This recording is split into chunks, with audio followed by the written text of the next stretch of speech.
Chaque année, le village de Tandouk organise un congrès qui réunit tous les fils du village, qu'ils vivent au Sénégal ou à l'étranger, afin de discuter sur des questions liées au développement local en suivant les orientations du gouvernement.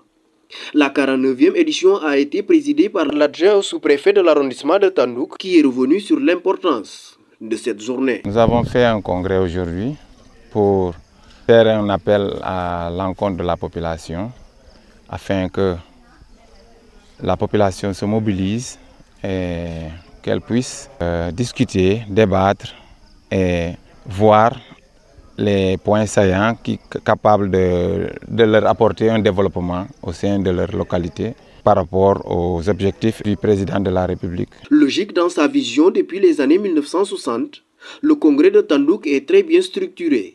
Il prend en compte toutes les questions de développement local du village dans le but d'améliorer les conditions de vie des populations. Nous avons principalement le cas de la coopérative Boutiapaye que nous avons avec Boutekol, le village de Boutekol, un village frère.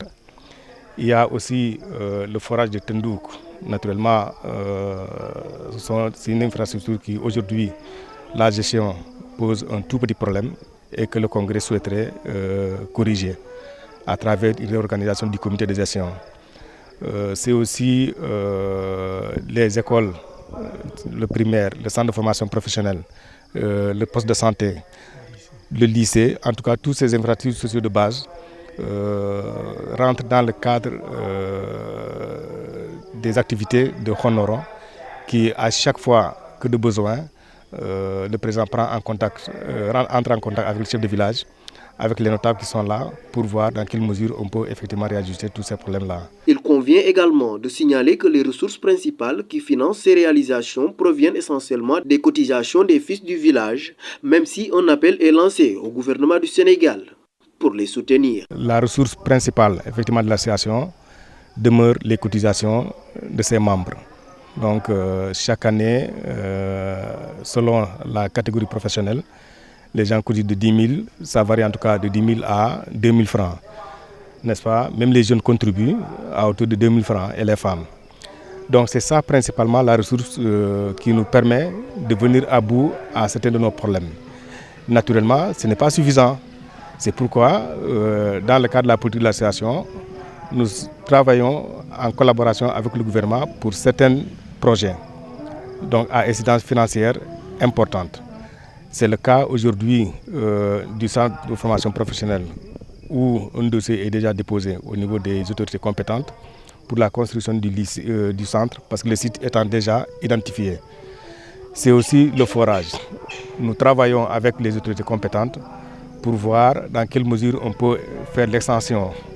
Parce que dans le village, il y a effectivement certaines zones qui ne sont peut-être pas bien distribuées en termes d'eau et que pour ces travaux-là, il faut l'intervention de l'État. Il y a aussi à côté le fameux projet, en tout cas de la communalisation du village, qui nous pensons n'est pas en fait une nouvelle création, mais c'est une réparation que nous souhaitons. Parce que depuis 1972, depuis la création des CADL, des communautés rurales, Tandouk était arrondissement déjà en 60. Il est resté ainsi jusqu'à aujourd'hui, même avec l'évolution provoquée par l'acte de la décentralisation. Tandouk a toujours été chef d'arrondissement sans pour autant, sur le plan des politiques territoriales définies par l'État, que Tandouk bénéficie de ces politiques-là. Nous pensons et nous souhaitons, nous demandons vraiment aux autorités de penser à ces cas-là, puisque pour nous c'est une régularisation et ce n'est pas une nouvelle création en réalité.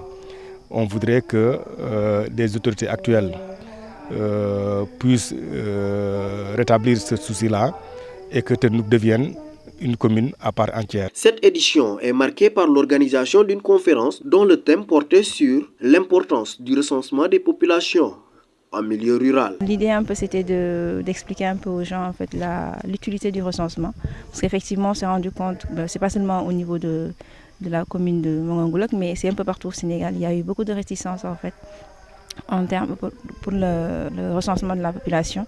Les gens étaient un peu méfiants, donc c'était un problème qui était très marqué au niveau des zones urbaines, en particulier à Dakar par exemple, on a eu beaucoup de problèmes pour accéder aux ménages. Et donc ici, venir ici, c'est un peu pour contribuer un peu à sensibiliser les gens sur l'utilité du recensement et également parler un peu de son organisation.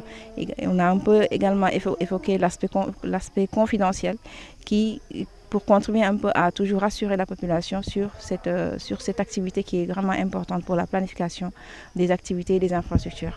En tout cas, pour le retour qu'on a eu, je pense qu'il y a pas mal de personnes qui ont compris. En tout cas, c'est avec les questions aussi, il y a l'intérêt en fait qui est manifesté.